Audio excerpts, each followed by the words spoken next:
Hello and welcome. My name is Evgeny Rusakov and you're watching TVP World. Throughout the centuries, anti-Semitism and similar expressions of hatred have brought much grief to people.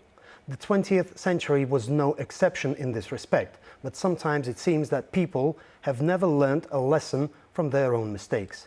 To talk about anti-Semitism, we are joined today by the senior official from the Office of International Religious Freedom, Patrick Harvey. Hello, sir. Thank you very much, Evgeny. And thank you for joining us today. Thank you very much for this opportunity to connect with your viewers. As you said, I'm the senior official for the Office of International Religious Freedom. I am the first Trump administration official to travel to Lithuania, and I come out here because of the very important issue of anti-Semitism. Okay, anti-Semitism, it's all about hatred. So the first question is then, where do you think that hatred comes from? You know, unfortunately, Evgeny, I don't know. I can't tell you where it comes from, but what I can tell you is that over the course of the past century and today, it's a growing problem throughout Europe, throughout the world, in the United States. And one of the things that it has in common, I think everywhere it is the terrible pain that it causes Jewish people and everybody around them. And that's what I'm here to hopefully address. Okay, then rebirth of anti-Semitism. How possible is it nowadays? What do you think? Possible. I'm not sure possible is the best way to express that. It's a reality, I think, and unless we address it as a reality, we're not going to successfully connect with it. We see a rise in anti-Semitic incidents here in Lithuania. We also see it across Europe, in the United States. Holocaust denial, Holocaust glorification, attacks on Jewish people, attacks on Jewish property. It's very sad, and it's causing a great deal of pain. But, well, you've mentioned already those so-called red flags.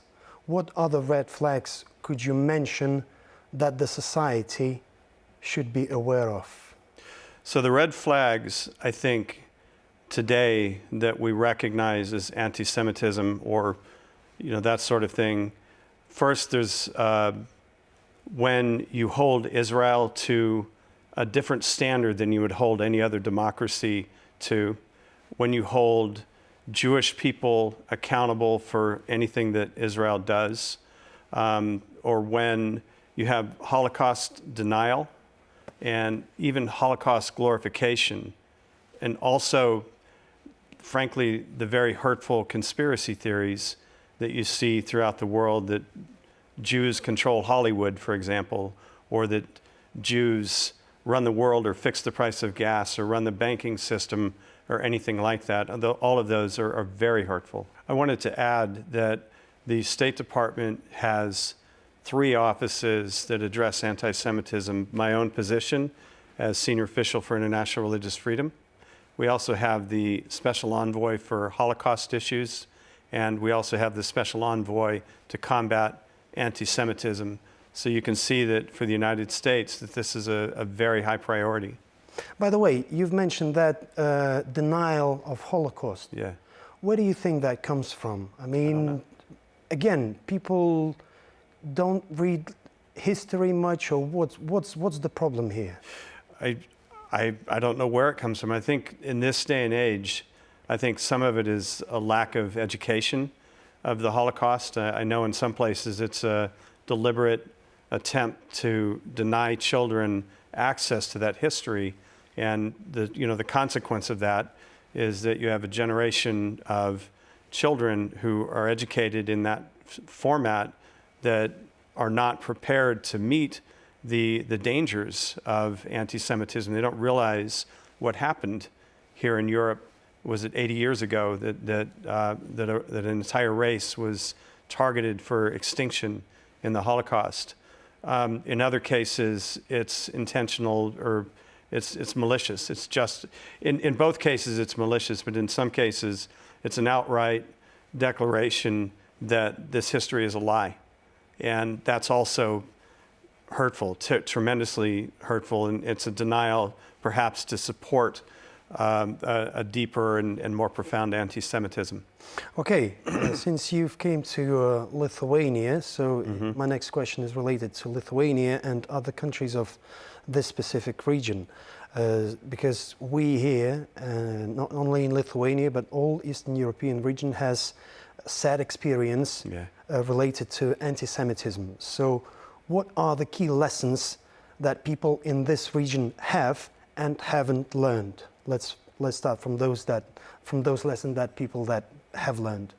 Well, I think that's a good question, and one of the things I think I'm very grateful for in Lithuania is in my meetings here, Lithuania as a country has definitely learned to partner with the Jewish community. One of the things that I've seen again and again in my meetings here is that there's a strong desire on the part of the government of Lithuania on anything related or anything that impacts the Jewish community to consult with the Jewish community and to try to find a way forward that is agreeable to the Jewish community. And so they have definitely learned that. Also, I've seen that the government of Lithuania has learned its lessons from the Holocaust, in the sense that they're trying to recognize locations that are relevant to the Holocaust and so on and so forth, and they're trying their best to combat anti-Semitism. On the other hand, the lessons that haven't been learned, as I noted from the very beginning, there does continue to be an issue of anti-Semitism in Lithuania, but not just Lithuania, of course. It's not restricted here, but it does continue no matter what our best efforts are. There's still anti-Semitism and anti-Semitic acts that we have to, as civilized people, try to combat, do our best to combat. Okay, then again, probably my last question would be about the rise of far rights in Europe, which I'd say is completely linked to anti-Semitism as such. So Europe has seen that almost 100 years ago, and that ended up very sadly for many of us. So could this situation be applied today, and what should be done in order to avoid the sad repeat? So you said that it ended very sadly, and here I would just have to recall the fact that 95% of Lithuania's Jewish population was killed in the Holocaust. It's almost 200,000. Yeah, it's unspeakable. It's unimaginable, the pain that's associated with that. But that's the history. But I don't think that it's exclusive to the far right. The anti-Semitism, we see it on the far left, we see it in the middle, we see it on the far right.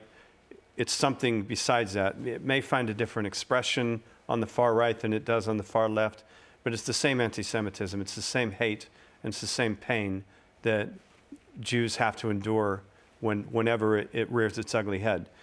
What we have to do with this, honestly, when we see it, we have to combat it. We have to say something. So we can't let acts of anti-Semitism go unanswered, in the sense that we have to respond and condemn them.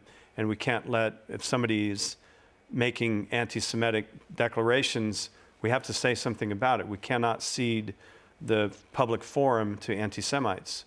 And lastly, just to reiterate, that if we do this, we'll have a rebirth of all the pain that we know quite well from the history of the Holocaust here, and before that, the anti-Semitism that plagued Europe and a lot of other places in the United States. But would you agree that saying is not enough? Just saying. Well, it's a start.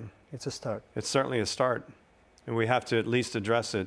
And yes, if there's acts of criminality, vandalism or something like that, I do think that it should be addressed as such, that they should be addressed under the criminal code as is appropriate.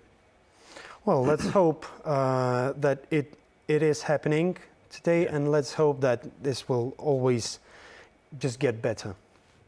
I agree. Mr. Harvey, thank you so much for joining us today. And thank you. And I really hope, I never know, you never know, but I really hope to see you once again in our studio. Evgeny, likewise. Thank you so much. Thank you. Thank you so much.